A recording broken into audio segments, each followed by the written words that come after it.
Welcome to my channel পিএন ওয়াল। আর আমি আজকে চলে এসেছি হুগলির সবথেকে বড় মন্দির আপনাদের ঘুরিয়ে দেখাতে। মন্দিরটা একটা ঐতিহাসিক মন্দির, যেটা আপনারা দেখলে বা তার বিষয়ে জানতে পারলে আমি এটুকু বলতে পারি খুবই ভালো লাগবে। তো সবাইকে তার আগে ঘুরিয়ে দেখাবার আগে আপনাদেরকে নতুন বছরের অনেক শুভেচ্ছা। আর আশা করি আপনারা যে যেখান থেকে আমার ভিডিওটা দেখছেন তারা সকলে ভালো আছেন, সুস্থ আছেন।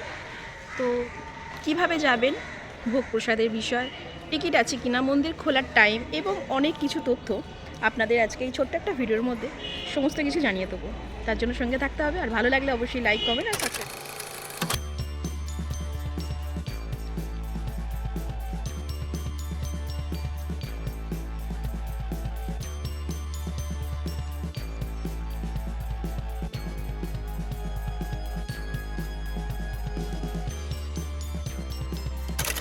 বর্ধমান থেকে আসুন বা হাওড়ার দিক থেকে আপনাদের আসতে হলে এই বারুইপাড়া সবথেকে বড় মন্দির, তার জন্য আপনাদের কট লাইনে ট্রেন ধরতে হবে। সেটা বর্ধমানের দিক থেকেও যদি আসেন তাহলে কটের লাইন ধরবেন, এবং হাওড়া স্টেশন থেকে যদি ধরেন তাহলেও কিন্তু আপনাদের কট লাইনের ট্রেন ধরেই আপনাদের আসতে হবে, এবং সবথেকে আগে নামতে হবে আমাদের বারুইপাড়া। এই বারুইপাড়া থেকে স্টেশন থেকে নেমে আপনাদের আপনাদের জানিয়ে দেবো কিভাবে আপনারা খুব সহজেই পৌঁছে যাবেন হুগলির সবথেকে বড় মন্দির।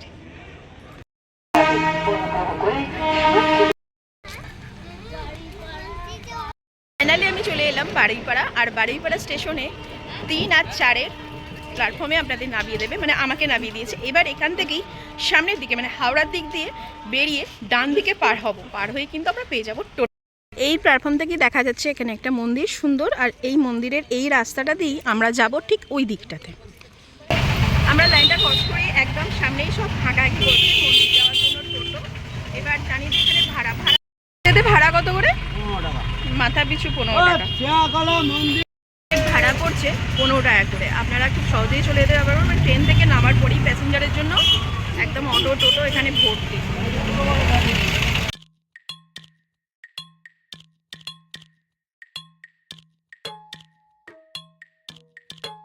সাধারণত এই রাস্তাটা দিয়ে এলাম, আর এইটা সোজা বেরিয়ে গেলেই শেয়াখেলা।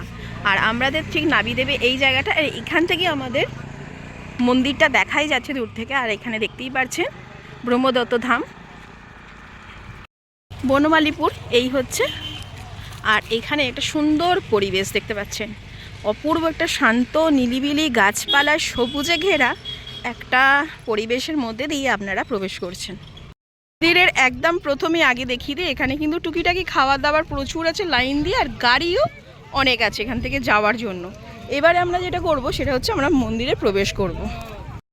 বাইরের বাউন্ডারি থেকে যে মন্দিরটা আমরা দেখতে পাচ্ছি সেটা দেখুন কতটা সুন্দর দেখতে পাচ্ছেন। হ্যাঁ, এখানে আমরা বলে দিই প্রত্যেক বৃহস্পতিবার কিন্তু এখানে ভোগ নিবেদন করা হয় প্রত্যেকটা ভক্তর মধ্যে, যেটা কিন্তু একদম ফ্রি তো। আর এমনিতে যদি হয় তার বোধহয় কিছু কুপন লাগে, সেটাও আমি আপনাদের জানিয়ে দিচ্ছি, সঙ্গে থাকুন। এইগুলো মন্দিরে পুজো দেওয়ার জন্যই কত করে আছে? 51 টাকা আছে, 101 টাকা আছে। আচ্ছা, আর কটা থেকে খোলা? মন্দির সকাল 7টা থেকে খোলা হয়। আর সকাল 7টা থেকে কটা পর্যন্ত? সকাল 7টা থেকে 1টা পর্যন্ত। আর বিকেল 3টে থেকে নিয়ে 8টা পর্যন্ত। বৃহস্পতিবার সকাল 7টা থেকে নিয়ে রাত্রি 9:30 পর্যন্ত খোলা হয়। আর এতে কি আলাদা করে কুপন কিছু লাগে বৃহস্পতিবারের ভোগ খাওয়ার জন্য? কুপন বলতে না, কুপন টোকন দেওয়া হয়, কোনো পয়সা লাগে। আচ্ছা আচ্ছা, আপনাদের একটু দেখিয়ে দিচ্ছি। এই হচ্ছে মন্দিরের কিছু নিয়ম। প্রথমেই আমরা গেট থেকে ঢুকে এই একটা দেখতে পাবো, যেখানে দুটো মন্দির আছে ছোট ছোট, আর মূল মন্দির হচ্ছে মাঝখানে, সেখানে আমরা প্রবেশ করব। তার আগে একবার আপনাদের চারিপাশটা ঘুরিয়ে দেখাই। এই হচ্ছে গেটটা, আর গেটের এপাশেই কিন্তু গম্বুজ, যেটা বিশাল বড়। আর এখানে কিন্তু সন্ধ্যের পরে লাইট জ্বলে, দেখতে পাচ্ছেন এগুলো কিন্তু লাইট জ্বলে হলো। আর এই গেট, আর এইদিকে একটা গম্বুজটা।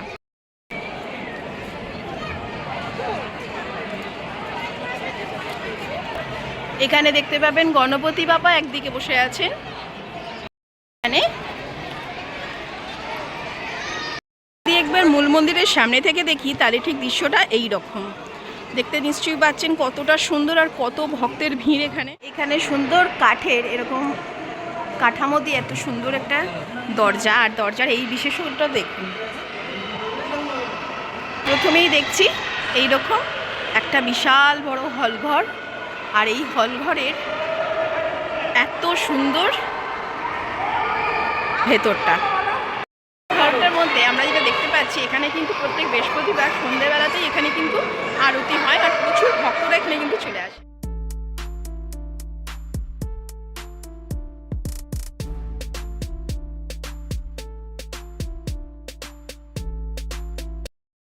এই হলঘরের মধ্যে কিন্তু আপনারা যখন কোনো ভগবানের কোনো নৃত্য মানে করতে চান, তখনও কিন্তু এখানে এসে এই জিনিসগুলো হয়ে থাকে।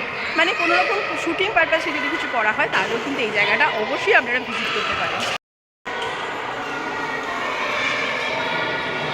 এই 4টে স্থানে কিন্তু আপনারা একই রকমভাবে এইরকমভাবেই ধাম আপনারা দেখতে পাবেন। তার মধ্যে আমাদের যেটা আজকে আপনাদের ঘুরিয়ে দেখাচ্ছি সেটা হচ্ছে দ্বিতীয় ধাম, ব্রহ্মদত্ত ধাম, কলকাতায়। আর এই হচ্ছে তার ছকটা। 4টে জায়গায় অবস্থিত। সেখানের মধ্যে প্রথম হচ্ছে দত্তধাম, যেটা মধ্যপ্রদেশে। দ্বিতীয়তম হচ্ছে অনুসূয়া দত্তধাম, সেটা কল্যাণকুমারী, অবশ্যই দেখতে পাচ্ছেন কত সুন্দর। আর তৃতীয় যেটা আপনাদের এখন আমি ঘুরিয়ে দেখাচ্ছি, ব্রহ্মদত্তধাম, কলকাতা। আর চতুর্থ হচ্ছে উচ্চিদত্তধাম, উত্তরাখণ্ড।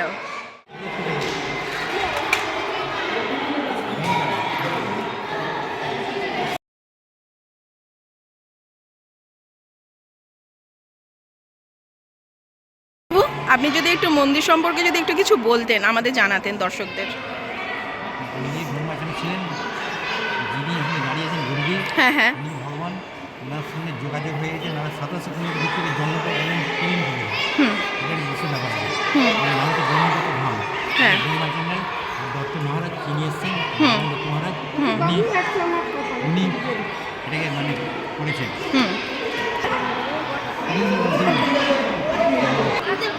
হ্যাঁ বলুন।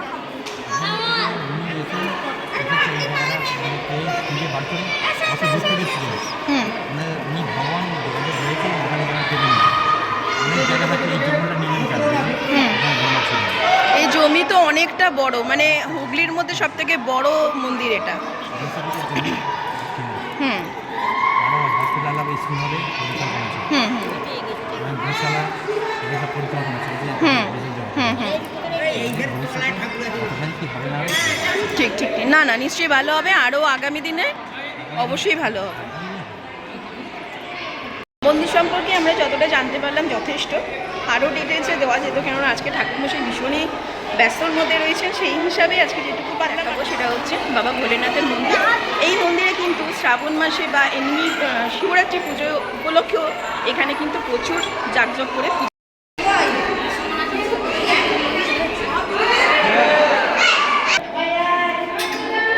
এই হচ্ছে বাবা ভোলেনাথ। এখানে কিন্তু প্রত্যেকটা শিব পুজোর যেরকম অনুষ্ঠান হয়, এখানে কিন্তু সেরকমভাবেই অনুষ্ঠান করা হয়। অবশ্যই দেখালাম, আর কেমন লাগলো অবশ্যই জানাবেন। এত সুন্দর একটা হুগলির মধ্যে সবথেকে বড় মন্দির, যেখানে আপনাদের এই আন্ডারগ্রাউন্ডে দেখালাম যে বাবা ভোলেনাথ এখানে বিরাজ করছেন।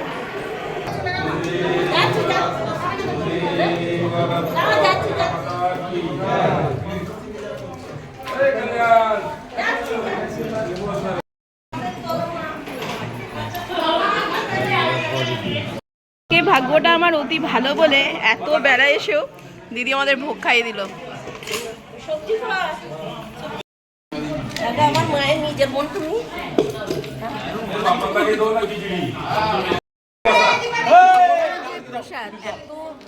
মানে বলতে নেই, সে নিয়ে তো তুলনা হবে না, কোনো কথা হবে না। খুব শান্তি লাগছে খেয়ে আপনাদের সঙ্গে কথা বলছি।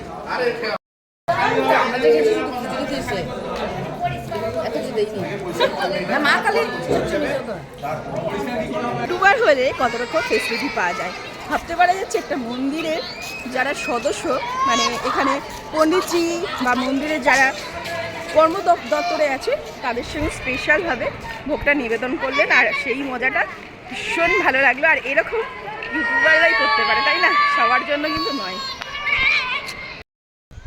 মন্দির মানে একটা সুন্দর জায়গা, পবিত্র জায়গা, আর এই স্থান আপনাদের ঘুরিয়ে দেখালাম। আশা করি ভালো লাগবে, আর ভালো লাগলে অবশ্যই লাইক, কমেন্ট আর সাবস্ক্রাইব করতে ভুলবেন না।